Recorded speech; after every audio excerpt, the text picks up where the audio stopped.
Hello. नमस्कार साथियों, कैसे हो? कैसी चल रही है आपकी पढ़ाई?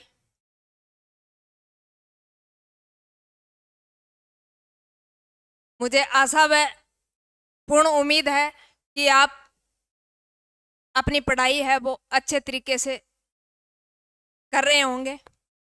और चुनावी वर्ष है, बहुत सारी वैकेंसियां जिनके फॉर्म अप्लाई हो चुके हैं और बहुत सारी नई वैकेंसियां जो 4 जून के बाद आपको देखने को मिलेगी। जैसे ही आचार संहिता खत्म होती है तो बहुत सारी वैकेंसियां आएंगी, तो आप अपनी पढ़ाई को अभी से जारी रखें। और जिन्होंने पहले से कर रखी है उनको बहुत बहुत धन्यवाद। और आपने यह तो सुना होगा कि पढ़ाई हो या फिर जिंदगी हो या गाड़ी हो, जीतेगा वही जो समय पे गैर चेंज करेगा। तो चलिए अपना नया टॉपिक स्टार्ट करते हैं। और वो नया टॉपिक है राज्य मानवाधिकार आयोग। राज्य मानवाधिकार आयोग।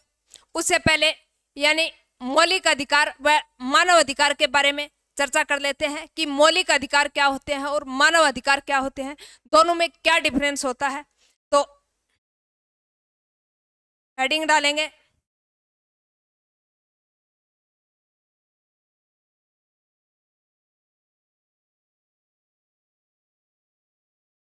राज्य मानवाधिकार आयोग। राज्य मानवाधिकार आयोग।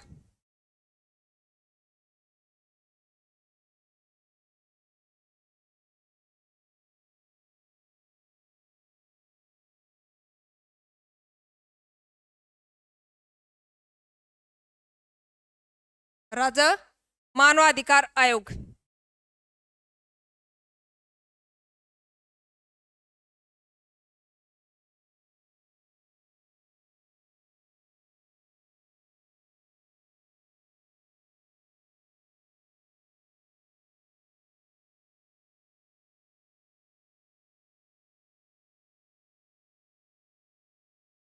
एक होता है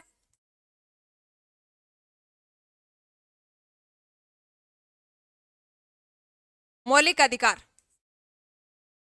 मौलिक अधिकार। और एक होता है मानव अधिकार या मानवाधिकार। मानवाधिकार बात करें इन दोनों में अंतर की, तो मौलिक अधिकार यानी ऐसे अधिकार जो संविधान द्वारा प्रदत्त है, संविधान में जिनका उल्लेख है और संविधान द्वारा प्रदत्त है, वो अधिकार कौन से हैं? मौलिक अधिकार। और इन अधिकारों को अगर कोई विकट परिस्थिति हो तो इनको लैप्स किया जा सकता है, लिया जा सकता है, यानी इन अधिकारों को निलंबित किया जा सकता है। विपरीत परिस्थितियों में निलंबित किया जा सकता है। लेकिन मानव अधिकार क्या है? यानी प्रकृति प्रदत्त ऐसे अधिकार जिसको किसी भी परिस्थिति में, चाहे कैसी भी परिस्थिति आ जाए, उसमें मानव से छीने नहीं जा सकते। वो कौन से अधिकार होते हैं? मानवाधिकार होते हैं। इनको किसी भी विकट परिस्थिति में नागरिक से, व्यक्ति से छीने नहीं जा सकते। जैसे सोने का अधिकार है, खाने का अधिकार है, पीने का अधिकार है, ये सारे के सारे प्रकृति प्रदत्त अधिकार हैं। इनको किसी भी कंडीशन में छीने नहीं जा सकते और ये अधिकार प्रकृति द्वारा ही प्रदत्त किए गए हैं मानव को। तो वो अधिकार कौन से है? मानवाधिकार। और ये अधिकार यानी अगर देश में आपातकाल लग गया है, किसी प्रकार की विकट परिस्थिति आ गई, तो इनको निलंबित किया जा सकता है, लैप्स किया जा सकता है, लेकिन इनको लैप्स नहीं किया जा सकता। ये आप ध्यान में रखोगे। नंबर 2, कई बार आपने सुना है कि यह संवैधानिक आयोग है या संवैधानिक निकाय है, और कई बार ऐसा सुना है यह सांविधिक निकाय है या वैधानिक निकाय है। ऐसे शब्द बहुत बार सुनने को मिलते हैं। तो इन दोनों में डिफरेंस क्या होता है? एक होता है संवैधानिक आयोग बोल दो, निकाय बोल दो, संवैधानिक निकाय, और दूसरा होता है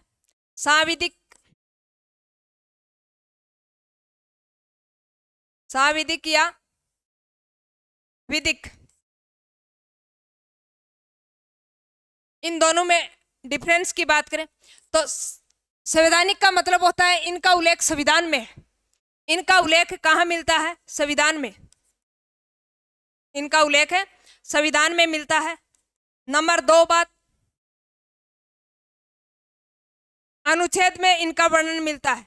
अनुच्छेद में इसका वर्णन मिलता है। किसका? संवैधानिक जो निकाय है या आयोग है, इनका उल्लेख संविधान में मिलता है, और संविधान के साथ साथ जो आर्टिकल होते हैं इनमें इनका उल्लेख मिलता है। लेकिन सांविधिक निकाय या विधिक निकाय का मतलब, यानी इसका उल्लेख है वो किसी अधिनियम के तहत हुआ है, किसी अधिनियम के तहत, किसी अधिनियम के तहत अगर किसी का गठन हुआ है, किसी आयोग का गठन हुआ है, इसका मतलब वो क्या है? सांविधिक या विधिक निकाय है या वैधानिक निकाय। दोनों में डिफरेंस ध्यान में आ गया होगा। यहां तक क्लियर? संवैधानिक निकाय पूछे, इसका मतलब इनका संविधान में वर्णन है, अनुच्छेद में वर्णन है। सांविधिक निकाय नाम है, इसका मतलब यह किसी अधिनियम द्वारा गठित किया गया। अब इसका एग्जाम्पल जैसे राज्य वित्त आयोग है, राज्य वित्त आयोग है या राज्य निर्वाचन आयोग है, जिनका निर्माण 73वें संविधान संशोधन के द्वारा किया गया था। यानी वो सारे के सारे क्या है? संवैधानिक निकाय है। और सांविधिक निकाय ये मानवाधिकार आयोग, जैसे मानवाधिकार आयोग और मानवाधिकार आयोग ये 1993 का अधिनियम है, मानवाधिकार संरक्षण अधिनियम 1993 का, और इसके तहत इनका गठन हुआ था राज्य मानवाधिकार आयोग का। यहां तक क्लियर? यहां तक है क्लियर? अब दोनों बात ध्यान में रखोगे। अब इनसे क्वेश्चन कहां से पूछे जाते हैं? सबसे पहले इसकी बात करें गठन की, तो गठन कब हुआ था? 28 जनवरी 1998 को इनका गठन हुआ था। 1999 को इसका गठन हुआ था। 28 जनवरी 1999 को गठन हुआ था। कार्य प्रारंभ कब किया गया? 23 मार्च 2000 को कार्य प्रारंभ किया था। 23 मार्च 2000 को कार्य प्रारंभ किया था। और बात करें इसके उल्लेख की, तो उल्लेख 5वें अध्याय में इसका उल्लेख मिलता है। अध्याय 5 में इसका उल्लेख मिलता है, अध्याय 5 में। अब यहां अनुच्छेद न होके धारा पूछे तो धारा कौन सी है? धारा 21 में इसका उल्लेख मिलता है। धारा 21 में किसका उल्लेख मिलता है? राज्य मानवाधिकार आयोग का उल्लेख मिलता है। अधिनियम पूछे तो मानव संरक्षण अधिनियम 1993 के तहत गठन किया गया। मानव संरक्षण अधिनियम 1993 के तहत इनका गठन हुआ था। यह आप ध्यान में रखोगे। और यह कैसा निकाय है? सांविधिक निकाय है। कैसा निकाय है? सांविधिक निकाय है। और क्वेश्चन यह पूछा जा चुका है कि राज्य मानवाधिकार आयोग संरक्षण का गठन कौन से अधिनियम के तहत हुआ था? तो वो अधिनियम कौन सा है? 1993 का अधिनियम है। राज्य मानवाधिकार संरक्षण अधिनियम 1993 के तहत इसका गठन किया गया था। राज्य मानवाधिकार आयोग संरक्षण अधिनियम 1993 के तहत इसका गठन किया गया था। यह क्या है? सांविधिक निकाय है। यह आप ध्यान में रखोगे। अब बात करते हैं, यह बहुसदस्य निकाय। क्या? बहुसदस्य निकाय है। अब बहुसदस्य यानी इसमें बहुत सारे सदस्य होते हैं। जब इनका गठन किया गया था, गठन कब? यानी 28 जनवरी 1999 को जब गठन हुआ था, तो अध्यक्ष सहित कितने सदस्य थे? अध्यक्ष सहित 5 सदस्य, यानी एक अध्यक्ष प्लस 4 अन्य सदस्य। लेकिन वर्तमान में 2006 में संशोधन हुआ और वर्तमान में कितने सदस्य कर दिए गए? वर्तमान में सदस्यों की संख्या घटा दी गई, एक अध्यक्ष प्लस 2 अन्य सदस्य। और यह कब किया गया था? 2006 में। संशोधन 2006 में किया गया है, तो यह आप ध्यान में रखोगे। और यही क्वेश्चन RS प्री में अभी पूछा जा चुका है कि वर्तमान में राज्य मानवाधिकार आयोग में अध्यक्ष सहित कुल कितने सदस्य हैं? तो अध्यक्ष सहित कुल सदस्य पूछे तो 3, और अध्यक्ष बगैर अगर सदस्य पूछे तो कितने हैं? 2। अब इनका मुख्यालय है वो कहाँ है? जयपुर के अंदर। मुख्यालय जयपुर के अंदर। अब ये अन्य सदस्य होते हैं, इनमें एक अध्यक्ष होता है, 2 अन्य सदस्य होते हैं। अब इनके अध्यक्ष की नियुक्ति कौन करता है? अध्यक्ष की नियुक्ति कौन करता है? तो धारा 22 के अंदर, धारा 22 में इसके अध्यक्ष की नियुक्ति है वो राज्यपाल द्वारा की जाती है। धारा 22 के अंदर नियुक्ति कौन करेगा? नियुक्ति राज्यपाल। तो धारा 22 में,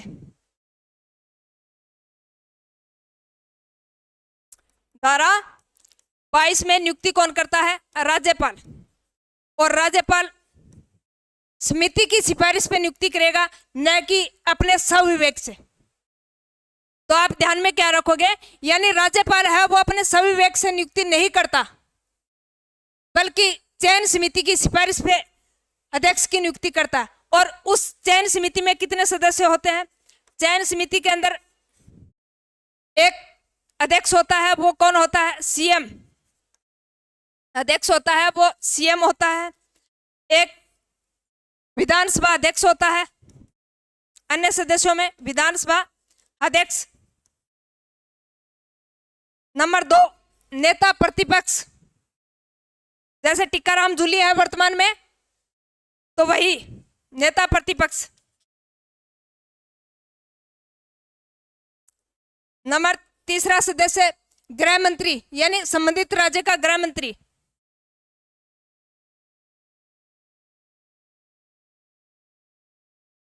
गृह मंत्री। अब यानी अध्यक्ष सहित कुल कितने सदस्य होते हैं? 4। लेकिन 2019 में संशोधन हुआ था और उसमें यह कर दिया गया, यानी जिन राज्यों के अंदर विधान परिषद है, जैसे 6 राज्य हैं उसमें विधान परिषद है, तो उसमें सदस्य चयन समिति के अंदर कितने सदस्य होंगे?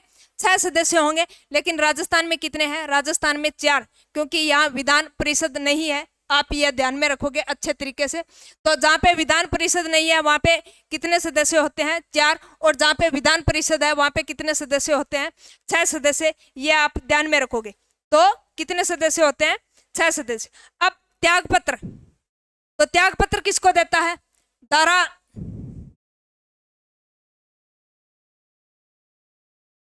23 में क्या देता है? त्याग पत्र। और त्याग पत्र देता है राज्यपाल को। राज्यपाल को अगर मान लीजिए कदाचार से हटाना है, हटाने की प्रोसेस पूछे, तो ये भी धारा 23 के अंदर है। धारा 23 में हटाने की प्रक्रिया, हटाने की प्रक्रिया। अब इसको कैसे हटाएंगे? तो बात करें इसके हटाने की, तो अगर कदाचार में लिप्त पाया जाता है, दिवालिया पाया जाता है, पागलपन पाया जाता है, या फिर किसी लाभ के पद पर आसीन है, तो ऐसे व्यक्ति को यानी सुप्रीम कोर्ट की जांच के आधार पे कौन हटाएगा? राष्ट्रपति। दोनों में डिफरेंस ध्यान में रखोगे। यानी त्यागपत्र की बात आती है तो त्यागपत्र किसको देता है? राज्यपाल को देता है। किसको देता है?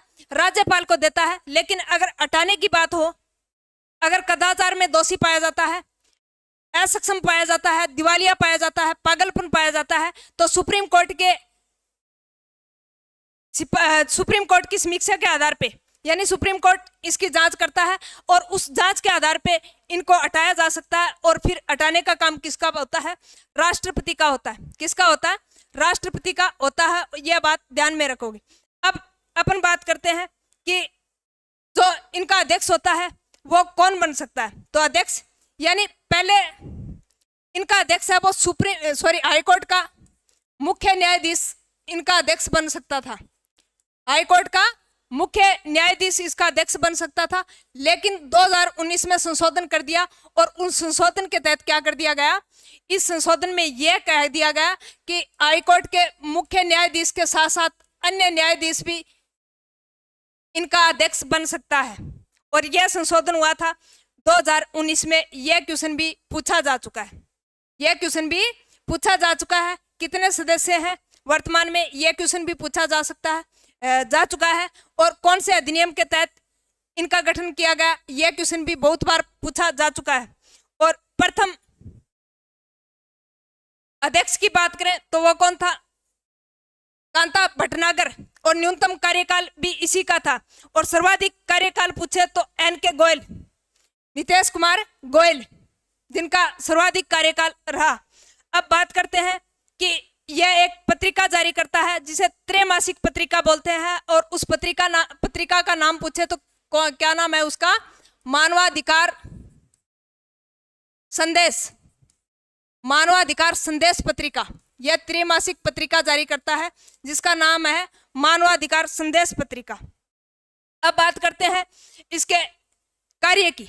तो कार्य यानी मानव अधिकारों का क्या करता है, संरक्षण करता है, मानव अधिकारों का संरक्षण करता है। नंबर 2 यानी एक साल में जो भी गठित मामले हैं उसकी समीक्षा करता है, जांच करता है। एक साल के अंदर जो भी मामले गठित हुए हैं उनकी समीक्षा करता है, जांच करता है। नंबर 3 यानी वार्षिक प्रतिवेदन रिपोर्ट देता है सरकार को, और वो धारा है 27, धारा 27 के अंतर्गत क्या देता है, वार्षिक प्रतिवेदन रिपोर्ट देता है सरकार को। नंबर 3 बात यानी दहेज से संबंधित कोई मामला हो, बाल विवाह से संबंधित मामला हो, अगर घरेलू हिंसा से संबंधित मामला हो, उसका अनुसंधान करने का कार्य भी किसका है, मानवाधिकार आयोग का। नंबर 4 बात, नंबर 4 अगर मान लीजिए किसी जेल का औचक निरीक्षण करना हो, जेल का औचक निरीक्षण, थाने का औचक निरीक्षण, तो औचक निरीक्षण कर सकता है कौन, राज्य मानवाधिकार आयोग। यह भी आप ध्यान में रखोगे, कौन कर सकता है, राज्य मानवाधिकार आयोग। अब कई बार इनके जो कार्यवाहक अध्यक्ष हैं उनके नाम पूछ लिए जाते हैं। तो कार्यवाहक अध्यक्ष में अमर सिंह गोदारा प्रथम कार्यवाहक अध्यक्ष रह चुके हैं, अमर सिंह गोदारा। और जगत सिंह प्रद्युमन सिंधवी, अमर सिंह गोदारा यानी, और महेश चंद्र शर्मा, ये सारे के सारे क्या रह चुके हैं, कार्यवाहक अध्यक्ष रह चुके हैं। तो प्रथम कार्यवाहक अध्यक्ष पूछे तो कौन है, अमर सिंह गोदारा। और प्रथम अध्यक्ष पूछे तो कांता भटनागर। और सर्वाधिक लंबा कार्यकाल पूछे तो किसका है, एन.के. जैन का। और सबसे न्यूनतम कार्यकाल पूछे तो वो भी किसका है, कांता भटनागर का। यह बात आप मुख्य राज्य मानवाधिकार आयोग में ध्यान में रखोगे।